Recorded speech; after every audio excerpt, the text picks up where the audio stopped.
Hello and welcome to the Burn KC Scorchcast. I am your host, Alex Blackburn. Got a long show ahead of us. It's been 2 weeks since we've done a Scorchcast. Easter Sunday was obviously last Sunday, and then I have been hurriedly busy over the past couple of weeks, hitting the home stretch of the spring semester of grad schools. But we're here now. Let's enjoy our time and let's get started. Got a college basketball to talk about. Got some sporting Kansas City news. Got some Kansas City current news. Some Royals news. Some Chiefs news. And some Blues news to go over. So again, pretty packed show. Going to be talking the transfer portal. And NBA hopefuls for college basketball, sporting Kansas City's less than great start to the season, as well as Kansas City Current's less than great start to the season. The Royals, who are, being the Royals. And then Chiefs draft stuff, DeAndre Hopkins, we gotta. And then some Blues news, like I said before. So again, let's strap in. Let's have a great show. And thank you all for joining. All right, college basketball to start us off. Let's talk the portal, the transfer portal. Starting with KU, got a lot of high-value prospects on board. Fortunately, the guys that are transferring from KU are not as high on this board as, a prospect from KU probably should be. But again, most of those guys are from a bench that was one of the lowest producing benches in the entire NCAA, which, it makes a difference. It makes a difference. But KU's been hot on the portal trail because of how many guys they have lost, number one, to the transfer portal, but also to the NBA. Haven't quite lost Kevin McCullough yet, so keep an eye on that. It's possible he still returns, but Dick and Wilson are both pretty much gone. But again, keep watch on Kevin McCullough, but also keep watch on the transfer targets. The three main ones that I'm seeing right now are Hunter Dickinson, obviously the number one transfer target in the nation right now. That would be a huge get for KU, given how strapped they are for not only players, but big men in particular. Hunter Dickinson would bring a Udoka like dynamic to this KU team. Just that big imposing presence inside that was at Michigan for so long. If you ever got a chance to watch Hunter Dickinson at Michigan, you realize what his game is. I mean, he's a big defensive presence, can score very well in the paint. I think was up for Big Man of the Year a couple years ago, if not last year. So he's a solid get, and if you're a KU fan, fingers crossed. Um, KU has the potential to get all three of these guys that I'm going to talk about, though. The next one is Harrison Ingram, the transfer out of Stanford. Uh, very high scoring, very high scoring guy who will bring a scoring presence to KU starting five, which is needed given the fact that as of now, KU does not have a ton of offensive presence. Obviously, DeJuan Harris is there, and he can go off sometimes. But overall, he's mainly known as a defensive presence. A highly defensive team for KU wouldn't be terrible. But I mean, you got to put points on the board. So in order to do that, Harrison Ingram would be a big pickup. Also, Nicholas Timberlake, though, out of Towson. he would be a huge pickup as well. He's a great three shooter. He can really handle the ball well, and would probably make an immediate starting, or excuse me, would probably be an immediate starter, um, if KU manages to land him.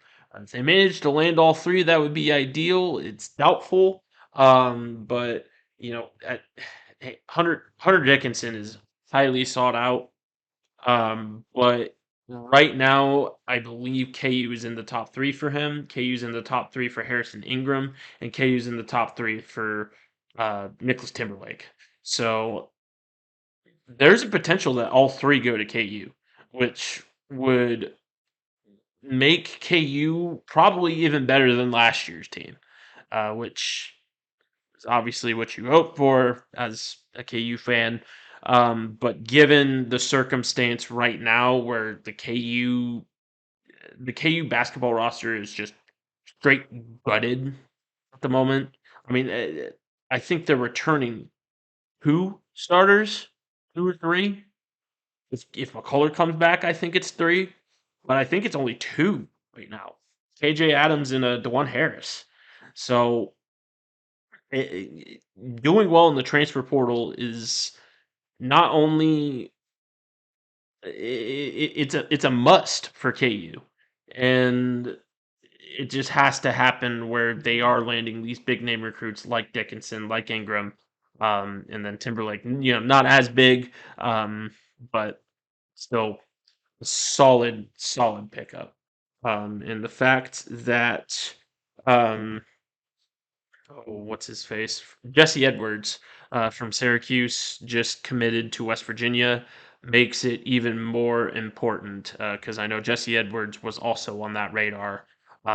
So we'll see what happens after that. I think they're going to be all in on those three guys that I just mentioned. As for Kansas State, Max Obmas is their guy right now. Max Obmas is their main transfer target. LJ Cryer's off the board. That's probably a huge disappointment given LJ Cryer's roots with Jerome Tang. But Jerome Tang's working. He's doing what he can, at least according to social media. um, but obviously, it is still early in the transfer portal season, and Kansas State isn't nearly as sexy. Uh, they did do well last year, yes, but I mean, they use a blue blood. Allen Fieldhouse is widely regarded as the best arena in college basketball, um, and the fact that KU has so many roster needs.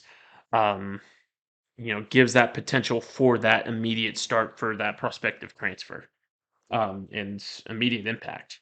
Um, and as for K State, Max Obmas, they're kind of in a tug of war right now, at least according to the hearings, um, between Max Obmas, um, is the key point of this tug of war here, between K State and Texas. And right now it's pretty 50-50. If they were to land Obnus, though, they would get a huge scoring threat, an immediate Marquise Noel replacement. And then after that, all they got to do is find that Keontae Johnson um, again. So and then they're right back where they were this past year. So I have faith in Tang. I think he's going to do really well in the transfer portal. Um, Not as well as I think, at least, as Bill Self would, but definitely will do some damage. As for the guys that are transferring out of K State, Masood is way lower than I thought he would be, on any of the transfer rankings. I think he did really, really well last year, and I'm quite surprised how little interest he's gaining. He was a key part to that Elite Eight run. He was a key part in Kansas State's rise, and I'm baffled that he's not garnering more interest. Um, Other than Abmas and Masood and LJ Cryer, um, as far as K State goes, there's it's pretty much the same people that KU's recruiting. I mean, uh, just not as hard. You're not hearing as much information on it, obviously, but they're there. um, but Tang's on the recruiting trail, but he's not giving away secrets, I guess. I don't know. Again, I think that has a lot to do with KU kind of being a hot commodity for those transfer portal targets right now. Obviously, nothing's happened yet. Again, it's still early. Still early. Bleh. um, MU though. No Caleb Love doesn't really matter all that much. They got Tamar Bates. I called it. I called that Tamar Bates pick. I knew Caleb Love would garner a ton of interest. Interest that you know Missouri just couldn't match. I mean, they're good, and they had a great bounce back year, but obviously Indiana, Michigan, these borderline blue blood programs were recruiting him as well, and Michigan ended up landing Caleb Love. So um, I know a lot of Tiger fans were disappointed in that. Tamar Bates has a ton of upside, and I think with Tamar Bates you get another scoring presence back, and you get a guy that's could very well be a field general in a couple years, or a court general, or whatever you want to call it, in the basketball world. But that being said, he's a great guard that could definitely step up and be a leader for this Missouri team. This Missouri team lost a lot of senior leaders, and overall, is kind of in the same boat as KU, where they lost a lot of their starters, and now they're just kind of slowly rebuilding back. They're just not utilizing the transfer portal as much as KU is. I think there's a lot less pressure to be good right now at Missouri than there is at KU. So that's part of the reason. Um, but overall, Mizzou's been another team that's just been kind of quiet. Obviously, Blue Bloods are going to get the headlines, but you don't really see Mizzou doing all that much action right now. And that's kind of surprising to me because they're, you know, gutted at the moment. They got a lot of returning impact players, but so it again, it's similar, not the same to KU. Um, but overall, Tamar Bates is the guy that I thought they would get, and then I thought would be the number one guy to be pursued by them. So thank you to me. I am the best at picking players. I'm so good. I am the best. My apologies for that $5 Trump impersonation. Anyway, talking some NBA hopefuls now. Grady Dick, obviously, is probably the number one local guy right now. He's going to be a lottery pick more than likely. And depending on how Jalen Wilson does, he might climb his way up there. He's got, an NBA player's body. He just needs to get his consistency, more down packed. Um, I think he has the potential to be a really, really good NBA player. Same with Grady Dick. It's just those inconsistencies. It's what killed KU last year. Was those inconsistencies from Wilson and Dick. Um, but at this point, it's an NBA career that we're talking about, and not an NCAA tournament win. Um, But other than that, Marquise Noel has entered his name into the draft. A lot of people are, looking at him and saying, "Well, he's kind of smaller. There's a potential that he doesn't get drafted at all because of that." But I think he is worth the pick. I think he would do a lot for an NBA team's offense. Um, We saw him. He was a field general at K State. He shot the ball really, really well. Could drive the ball really, really well. Um, he reminds me a lot of Frank Mason, just not as physical as Frank, and that may actually pay dividends in the NBA. With the NBA, you're dealing with, yeah, really tall, athletic guys, but you're also dealing with a lack of defense up until the playoffs. There's a lot of NBA teams that don't have a defensive presence and really don't, and even if they make the playoffs. Um, but overall, that could mean good things for Marquise Noel. That could mean he's got more space to make those shots, that he's got more space to, work with. And depending on how well he scores on his IQ tests and how well he can show that, despite his size, he's a great player because he is, uh, that he can make an impact in the NBA. He's not, Muggsy Bogues. He's Marquise Noel. And I think he's going to do his best to make a name for himself. As far as NBA hopefuls, that's all I really have. That's all I really have as far as guys that would be drafted. Obviously, Kevin McCullough has entered his name in. He hasn't hired an agent or anything. Is just going to go through the draft process. Um, so to figure out where exactly he is in terms of that process. So gotta let him do that and figure himself out. Let me because I feel like there's Mizzou guys that could potentially go. Um, let me look here. So as of now, Missouri Tiger guys, Kobe Brown potentially could make some noise. Isaiah Mosley,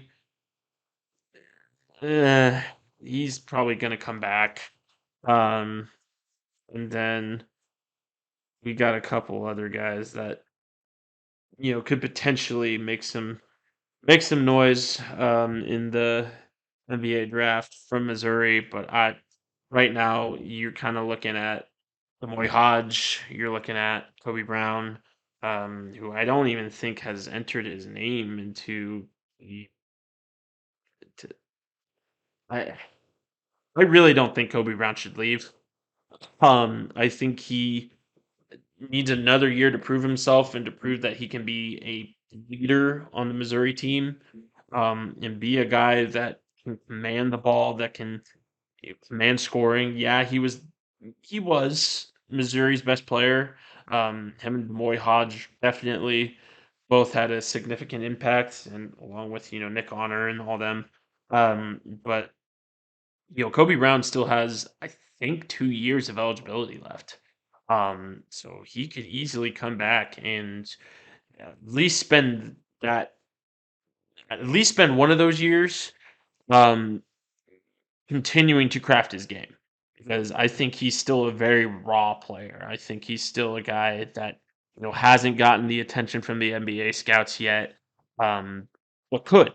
So we'll see where he goes. He is testing the waters. I doubt he will leave though, and that's kind of where I'll end this segment. So yeah, Grady Dick, consensus number one local pick, and then you've got Jalen Wilson, Marquise Noel, and a handful of others that um, you know may or may not be drafted, may or may not leave.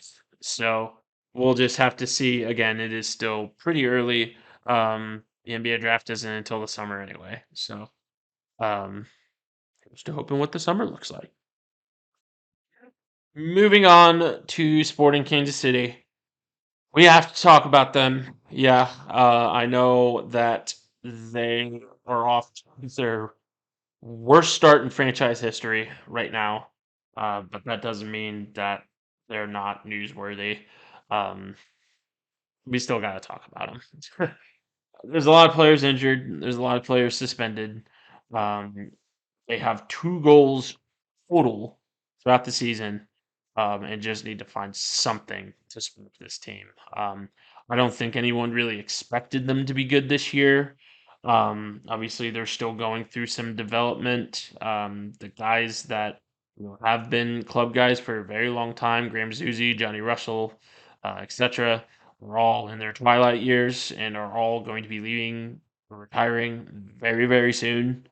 So it's kind of up to Peter Vermees to see, well, we have to get some development involved. Unfortunately, there's a lot of young guys on this Sporting Kansas City team that aren't all what they cracked up to be. Ben Sweat. Um, and it's hard to watch. I mean, this is not the Sporting Kansas City team of old. This is definitely not the Sporting Kansas City team that won the 2013 MLS Cup. Um, it's hard to define what exactly Sporting can do differently at the moment. Obviously number one because it's early, but number two, it's just there's just so much wrong. I mean, there's just so much wrong with this team that you can't boil down to, well, oh, this is this simple fix. There might need to be a leadership change. Um, and I'm not just talking about Peter Vermees, but I'm talking about general management. This is a team that is undisciplined. This is a team that can't find the back of the net. This is a team that is not exactly the healthiest in the world, or the youngest in the world. And that needs to change. You know, all things considered, Ronaldo would have been a blessing for this team. They wouldn't be in the same position that they're in right now. Um, I feel like the strategy would be give the ball to Ronaldo and let him work, but better than what they got right now. It's again, you look at this team and they're not anywhere close to the form that they were in 2013. Um, Obviously, faces change, um, but for Sporting Kansas City fans, expectations don't. And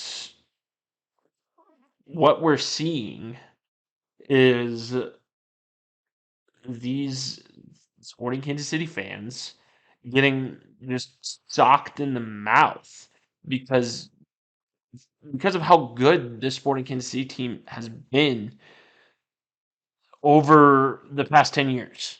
Um, this has been, one of Kansas City's best sporting organizations. This has been one of the winningest ones. It you you're just not used to seeing them lose. And after this abhorrent start, um, it's hard for fans to watch. There are still fans that go to the games because I mean, Sporting Kansas City games are super fun, but not when Sporting's just getting rubbed game after game after game. And what makes it especially frustrating is the missed scoring opportunities. I mean, Sporting Kansas City has no trouble controlling possession. They have no trouble with defense, at least not really. It's serviceable. What they do have trouble with is finding the back of the net and just staying disciplined. I mean, this is yeah, there's a lot of young guys on this team too, but this is certainly not the youngest team in the MLS. This is a team that, could be very, very good if they just found their chemistry and found their footing, but they just don't have it. I mean, it's kind of you look at this team and you see an aging coach in Peter Vermees that is let's just be honest here. He's just a conservative coach.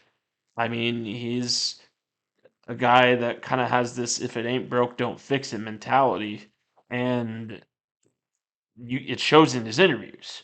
Um, it's about time something gets fixed, and if something doesn't get fixed, it might cost Vermees's job. He's been indispensable over the past decade. Um, However long he's been coaching this Sporting Kansas City team, I mean, he's been a great coach, but each coach runs their course, um, and it might almost be time to retire the old guard and introduce the new guard. Much like how the Royals are doing, but let's just hope it's a little bit more successful than how the Royals are doing. More on them later. But in summary, Sporting Kansas City can't score. They need to find ways to score. Otherwise, they're going to keep losing games. Plain and simple. Um, just there's a lot of apathy being developed for the Sporting Kansas City team that is unfounded. I get it. They're losing. They stink right now. They're undisciplined. They're not a fun team to watch. But they're still one of Kansas City's winningest franchises, and they're still a team that, if they find what works, they could very, very well, because they have the talent. They have the guys that can play.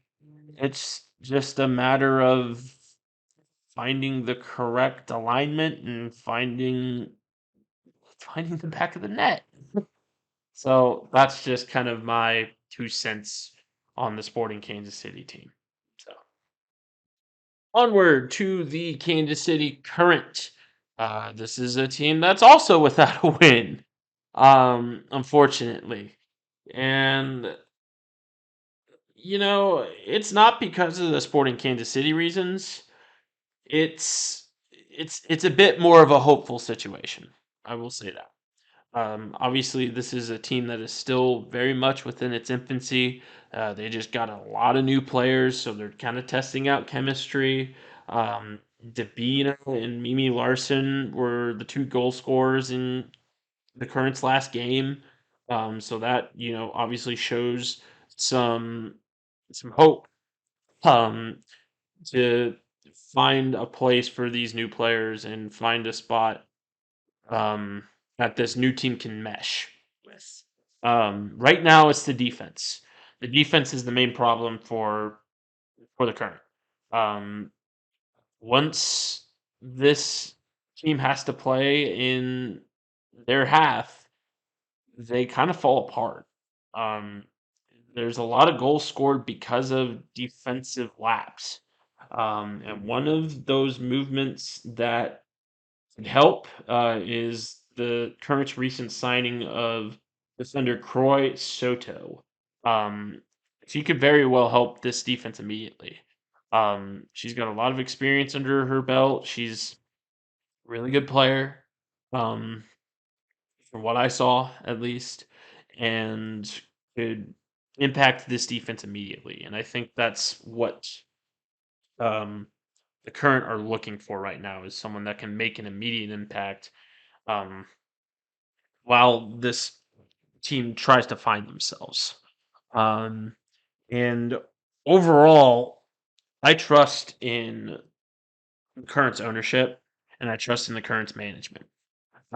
This is a great group of women and people that have been around the sports world for a long time, and you know people that can win. Let's talk about one of those owners, Angie Long. Angie Long was just introduced as, um, Ms. Journal's part of Ms. Journal's top 100 businesswomen.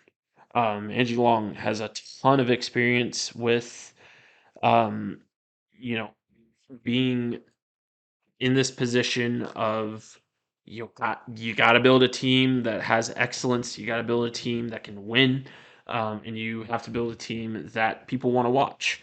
Um, and she is recognized for that reason in the Business Journal. And overall, you know, say what you want about Brittany Mahomes, but she's an excellent owner. She does very well in PR. She does very well in managing a women's sports team, getting people excited about women's sports. And, maybe some of that is, a tiny bit of coattail riding of Patrick Mahomes, but not a lot of it. Patrick Mahomes did not become a current owner until this year. So a lot of it was because of Brittany Mahomes and her efforts. I mean, she's done a ton that goes completely unrecognized because of this persona that people have boxed her in as. It's this, loud, annoying human being that, you know, goes to sporting events and sprays champagne all over people, which is completely untrue. And in all honesty, unfounded. She's a great businesswoman. She knows sports very, very well. And I think is the correct person to be in this job. Um, Going back to Angie Long, though, Angie Long just kind of wanted to throw this in here, just as a little fun fact. She's got rugby roots. She works closely with the Kansas City Blues as kind of the partner between the Kansas City Current and the Kansas City Blues. She's got rugby roots at Princeton University, where she won two women's national championships. So, like I said, this is a woman that knows how to win, and this is a woman that knows how to team build. And I have my full faith and trust in her. I think this team will build and will build quickly to salvage this season. So don't fret yet. There's a lot of time for this team to get better and for this team to mesh chemistry wise and to find some defense. Um, they got the Challenge Cup coming up, to where they'll get a lot of really good looks and a lot of tournament time to really test their metal and to test what potential rosters could look like. Um, Obviously, the goal is to win the NWSL Cup, but winning the Challenge Cup would be pretty nice, and if nothing else, it gets you some tournament experience to mess around with, different rosters and all that, and see who can shine in those big moments. So this will be a good tournament for the Kansas City Current, and I'm sure Angie Long, Brittany Mahomes, and the ownership and management will do wonders here in the coming future. They're already doing wonders, but overall, um, that's definitely something to watch out for. So, all right, let's talk about the Royals. Can you tell the fan base apathy is growing exponentially? Um, I mean, if you watch the Royals game, which congrats for having Poly Sports, I guess. If you watch the Royals play, or you were at a bar or something, I don't know. But if you watch the Royals play the Atlanta Braves this past weekend, you may have noticed that the crowd was cheering for the wrong team. It's not because the Royals fans were like, "Oh, we're confused." It's because there were a ton of Atlanta Braves fans there, and not a whole lot of Royals fans. And you know, why would they show up if you're not going to give them something to cheer for? If you're not going to give them a product on the field that doesn't look like complete, what? I mean, injuries aside, yeah, the Chris Bubich injury is going to be bad, which is, one of the up and coming arms of this young Royals pitching staff. Um, but not only that, the inconsistencies that Zach Greinke is showing are a huge blow. The fact that Aroldis Chapman is not the closer, even though he's thrown really, really well, and we're keeping, some of these late game pitchers in that give up 5 to 6 runs a game. I mean, what is that all about? Like, why would we not have a Aroldis Chapman or, you know, someone that can actually do the job and clean up? And yeah, I know the Royals are definitely not because the starting pitching is another story. Um, Starting pitching is pretty bad too. Um, but it's more inconsistent than it is just straight up abysmal. Unlike the relief. Uh, yeah, nothing. It's a still a step up from last year. It's definitely not a Cal Eldred coached, rotation. But it's still got a ways to go. There's still a lot of recovering to do from the Eldred years. Um, but you know, speaking of inconsistencies, I want to talk about my article that I wrote about the Royals. I think it was kind of hastily written. Yeah, excuse me. It was hastily written, in my opinion. A lot of people kind of pointed out, well, the Royals won 6 division titles in 10 years back in the 70s and 80s. They weren't, this abysmal back then. Pre-strike era. Once the strike hit, the small market thing became a lot bigger of an issue, and so on. But it, what did they do with those 6 division titles? What did they do with, the highest payroll in the MLB? What did they do with the top 10 highest payroll in the MLB pre-strike? They won one title in what? They have so let's count. Let's count. They have 9 playoff appearances in their 55-year history. 9. They have 4 American League championships. Wait, no. Is that right? Yeah, four American League championships and 2 World Series wins. It's not the Cubs, but it's certainly a team that goes on droughts for a very long time. And the droughts are on a game by game basis now. The Royals will go, and yeah, you know, the Royals have been consistently bad for a while. Oh, I will say that. They've been consistently bad, but you look at, bad, bad, bad, bad, bad. Oh man, a good season. Bad, bad, bad, bad, bad. Like, that's inconsistent. And it's on a game by game basis to where the Royals will look like all stars one game and look like a double A squad going up against, some of the best Yankee teams of all time. I mean, it's looking like a team that has not found their identity, is still struggling to find their identity even after a decade removed from the World Series, almost a decade. Like, that's inexcusable. And they go on these droughts and they look completely different. And that's kind of what I was getting at. It wasn't, oh, the Royals, are good one year and bad the next. It was the Royals are one of the streakiest teams in the MLB. And they find their stroke of luck every now and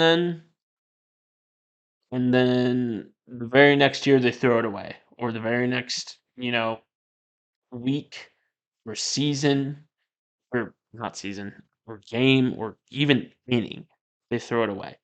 I mean, this is a team that needs to find their identity. They had the identity in 2014 and 2015. They were a team that didn't score off of, big hitting. They scored off of productive hitting. And yeah, you can talk about the flaws of Moneyball and all that, but I think they need to go back to that until they can find guys that, you know, can hit the ball well. Yeah, Vinny Pasquantino, Salvador Perez, Bobby Witt Jr. All those guys can hit the ball well, and hit it out of the park, and blah blah blah. But what do their averages look like? What does their on base percentage look like? It's not as good as you might think. And that's what I'm getting at is they need to find some consistency in who they are. They need to find an identity and stick to it until that identity does not work anymore. So that's what I was getting at with that with that I just saw the notification that the Royals lost 4-0 against the Texas Rangers. Um, like I said, you know, the Royals can score. Funny enough, they scored what 11 runs against the Rangers a couple games ago, and now they can't score worth anything. That's not just the guys just had an off day today. No, it's inconsistency, a missing identity, and putting guys in the wrong spots.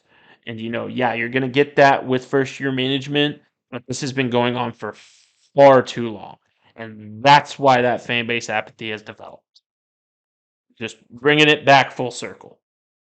Um, the other thing I want to talk about is Hunter Dozier. I think it's time we trade him.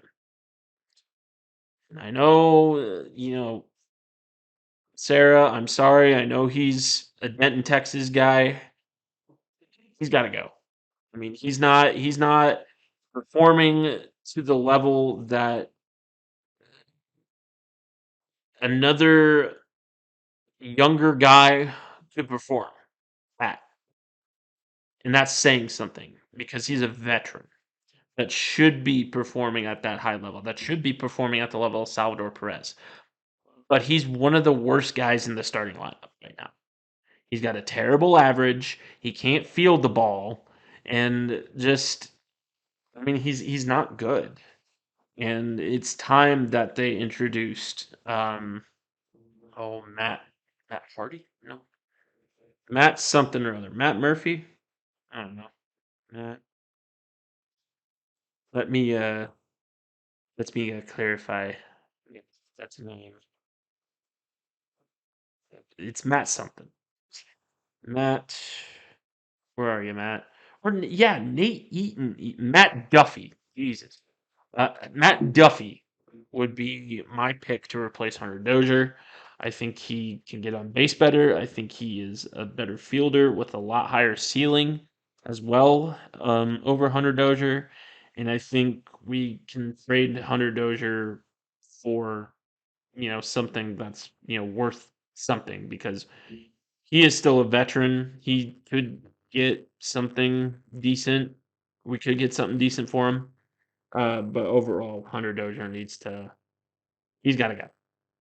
And I think that's the consensus around the Royals right now. Ending off this Royal segment at least, with some good news. Mike Jershell, the head manager of the Omaha Storm Chasers, just got his 1,000th AAA win. And it's all been with the Royals. Mike Jershell is the program guy for the Royals. Obviously, George Brett, you got George Brett there too, and all that. But Jershell's been around for a long, long time, and to see him get that 1,000th AAA win is really special. So, congrats to Coach Jershell, Coach Mike, for being one of the best farm system coaches out there, first and foremost. But also just being around for as long as he has. I appreciate you going through the good, the bad, and the ugly with this Royals team. So congrats to Mike. Here's to many more. Hopefully he can stick around for a little longer. So, alrighty, time to talk about some Chief stuff. Let's talk about some Chief stuff, shall we? I like Chief stuff. Um, so let's start with the draft. The draft is 2 weeks away, first and foremost, and it's going to be held in Casino. I am so excited to see that and to witness it firsthand. I will be making the trip out to Union Station. It is only a 15-minute drive from my house, my apartment, rather. Um, and yeah, I'm super excited. Seeing the stage go up and it's feeling real now. And it's just awesome that we get to have, one of the NFL's premier events in Kansas City because if you know anything about how Super Bowls are picked, we're probably not going to get one. Just throwing that out there right now. Apologies to everybody that's like, why isn't the Super Bowl being held at Arrowhead? Well, look at Midwestern weather and you'll see why. And look at all the places that the Super Bowl has been held. You'll see why.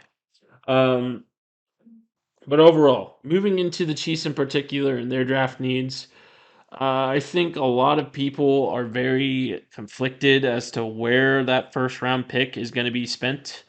Um, boy, howdy. Uh, it's very hard to define, even still. The draft being 2 weeks away, generally you kind of have a good idea of where the Chiefs are going to go with that first round pick, where they're going to go with the draft in general. This is one of the most unpredictable drafts that I've seen in a long time. Um, but right now, obviously, you got some needs at wide receiver. You've got some key needs on the defensive side as well. You've got a few other ancillary needs. Um, that will need the attention of Brett Veach. But overall, I really think that the Chiefs are going to go, at least for this first round pick, wide receiver or offensive lineman. And the reason I say that is the addition of Charles Omeniwu on the defensive side of the ball really makes this defense at least serviceable. And I think Brett Veach, he still wants to make this defense strong and capable and arguably a top 10 defense in the NFL. But what we've seen with Veach and company is this Patrick Mahomes build around. Um, and when you have the best quarterback in the NFL, which the Chiefs do, and Patrick Mahomes, it's not an argument anymore. It never really was, but when you have the best quarterback in Patrick Mahomes, you can really do a lot with your draft capital, with your trade capital, and free agency. And I think that's kind of what Brett Veach has gone in to this offseason with is, we don't need necessarily a guy like DeAndre Hopkins. I still very much like to see the Chiefs pick him up, but it's not a pressing need like a lot of people are saying. Like, yeah, there's no true wide receiver one. But that didn't matter last year. Juju Smith Schuster is not a wide receiver one. He's not. He shared receptions with Chase Claypool. He shared receptions last year with Travis Kelsey and MVS. He's not a true wide receiver one. He doesn't command the lion's share of catches. This being said, DeAndre Hopkins probably wouldn't either. DeAndre Hopkins would have to share with Travis Kelsey. And I think what DeAndre Hopkins needs to decide is he willing to cut down on his workload so that he can win a ring and have the best quarterback in the NFL? And I think that's what Brett Veach recognizes, and I think that's what DeAndre Hopkins recognizes. Um, Brett Veach is building around Patrick Mahomes, and will continue to do that. So again, that's why I'm expecting a wide receiver or tackle in the first round of the draft. Expect Jordan Addison if you can get him, Jalen Hyatt potentially, Anton Harrison, Darnell Wright too. Those are kind of my top four guys for the Chiefs. I see a lot of edge being picked by the pundits, and I'm like, no, no, no, no, no, no. This is not a good edge class, at least compared to years past. This is a very very weak pass rushing class. At least once you get out of the top 10 for sure. And I just I don't see it. Like the Chiefs again focused on Patrick Mahomes and building around him, building around their superstar, and it just doesn't fit the narrative. So I'm going with a wide receiver or a tackle. My top two picks for there are Jalen Hyatt and Anton Harrison. Those are my two most likely. Um, let's go to the poll though and see what you think, shall we?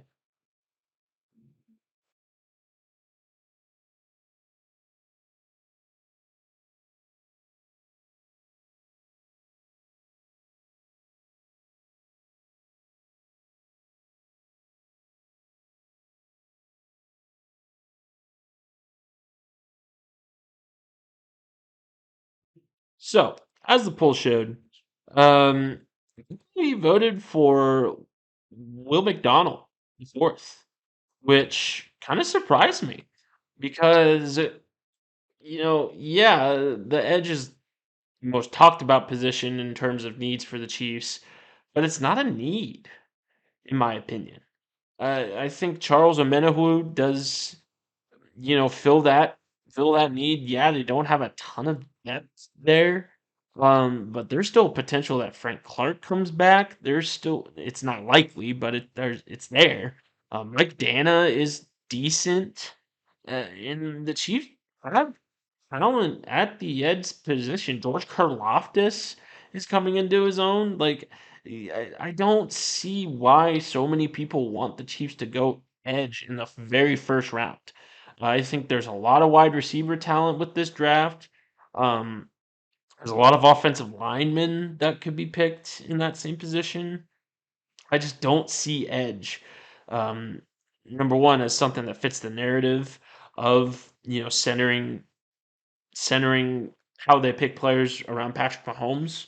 But overall, again, the edge position is not necessarily a position of need anymore with the Chiefs. I mean, obviously, getting a good pick there, maybe in like the second or third round, would be good for sure. I see a lot of Vilhani Fehoko, who has a brother of Brandon Fehoko that plays in the NFL, and he is same type in stature and could be a key asset.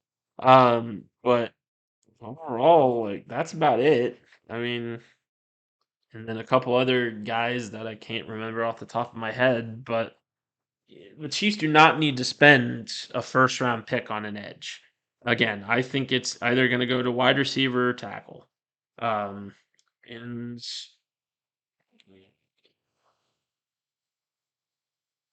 when you have a guy that resets the market when it comes to quarterbacks, I mean, you look at how quarterbacks are paid now. It is all based off of Patrick Mahomes getting that 10-year, $500 million contract 2 years ago. Because a lot of people think they have a Patrick Mahomes when in all reality they don't. But given that, quarterbacks are going to start asking for more money because of Patrick Mahomes. Patrick Mahomes is the ninth highest paid quarterback. He was the first when he got that deal. He's now the ninth highest paid quarterback. Obviously, that might change. But as of now, a guy that again reset the quarterback market is the ninth highest paid quarterback. That is the Patrick Mahomes influence, the Patrick Price, if you will. But uh, you know, when you have a guy like that, you can basically do anything at will when it comes to selecting players and building around a team.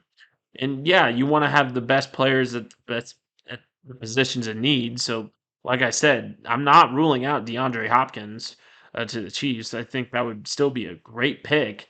But the Chiefs will survive. I mean, when you have Patrick Mahomes, you have a chance. I have said that multiple times. And yeah, they signed Richie James. Yeah, they re signed Justin Watson. Yeah, Justin Ross is getting a ton of hype. But, like, that's just it. We're talking about guys like Richie James, Justin Watson, Justin Ross, who hasn't even gotten any NFL playing time yet, as guys that are going to be potential impact players because of Patrick Mahomes.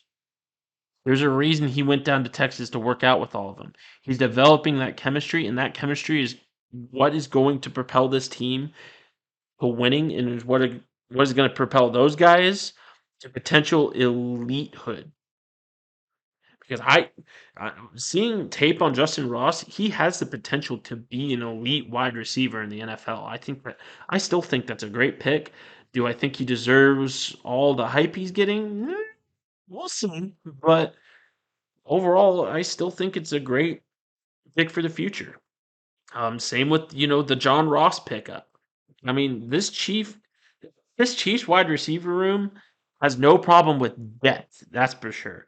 People are just grumpy that we don't have a wide receiver one, which again is not necessary when you have Patrick Mahomes and Travis Kelsey, who again garners the lion's share of Kansas City's receiving yards and touchdowns. So, say what you will about DeAndre Hopkins, say what you will about the Chiefs wide receiver room. I have full faith that Brett Veach, Patrick Mahomes, Andy Reid, Travis Kelsey, Chris Jones, etc., will propel this team to another Super Bowl contention. And a lot of people don't see it that way, and I think they are ridiculous for it. So that's that's kind of my Chiefs takes for this week. Let's go into some Blues news. Onward to some Blues news. Um, Unfortunately, this past weekend's game against Northland and Lincoln got rained out. And boy, howdy, did it get rained out. Unfortunately, we only got to play a half, but the Blues were already up 34 to nothing by then. And Thunder and Lightning hit. Referee Kevin Schwartz called time on the game, called a 20-minute delay, which ended up turning into a complete cancellation once the hail and the flooding started happening. And it was still a fun experience though. Got to have a good social night out with the guys. Happy birthday to my boy Devin Argo. He contributor to the Blues as our cameraman. But still turned out to be a great night, despite the cancellation. Many thanks to the people that made it great and to the people that made that Hodge Park game happen, because originally it was not in the plans. But it was good to get some hometown time in. Granted, it wasn't at Swope, it was at Hodge, but still Kansas City area. Still a great time in the rain. Um, but the Blues look to Columbia next weekend, or this coming weekend, I should say. Um, they're gonna go down and play them in the middle of their Collegiate Sevens tournament. and hopefully get some good minutes down there. Columbia is a solid squad, so it should be a good time. We'll see how that ends up going. Um, Again, this is the spring developmental season. You're going to see a lot of guys that are on the cusp of Division One and Division Two really get some good minutes in. Gavin Kirk being one of them, along with a couple other guys, Blakeston Bryant, another one, Connor Thompson, the B2 captain right now.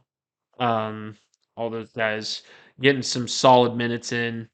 Zach Cohen, another one that's getting some solid minutes in, um, and guys that could very well make a difference come fall season. So be on the lookout for those names and the next two matchups against Columbia and Wichita. And then seventh season just was announced starting May 16th. So if you're really, really athletic and can bear the heat a little, come on out and try out. It's seventh season's a good time, even if you're a big old boy like me. But still a great time. Go try out. Um, and then Blues are also looking for sponsors. So if you or your business would like to sponsor the Kansas City Blues, contact moi or contact Matthew Hoover, the president of the Kansas City Blues, and we can get you something set up. We can do some business dealings with you. So go ahead and tap in if you're looking to get some business sponsorship going. Get your business some quality viewership, some quality customers. Um, Again, just contact myself or Matthew Hoover. That being said, that's our show for the night. Um, Thank you very much for y'all's patience and understanding when it comes to the regularity that I release these Scorchcast episodes. Unfortunately, the Sunday slot is pretty hard to hit um, when you're a full time student and a full time worker. Um, but I do my best. I still release these on a weekly basis, barring a holiday. Um, like I promised I would in the very beginning. And I really do appreciate your understanding and your patience. So thank you very much. I hope you enjoyed today's show. I hope you enjoyed the topics that we talked about today. If you have any questions, comments, or concerns, don't hesitate to message me on social media or make a comment on the website or something like that. My door's open. But this has been the Burn KC Scorchcast. Signing off for the night.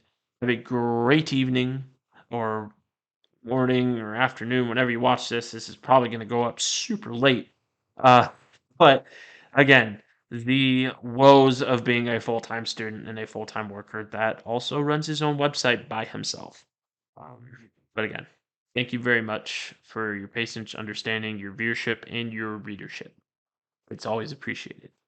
Have a great week, and I will see you next Sunday. This is Burn KC, signing off.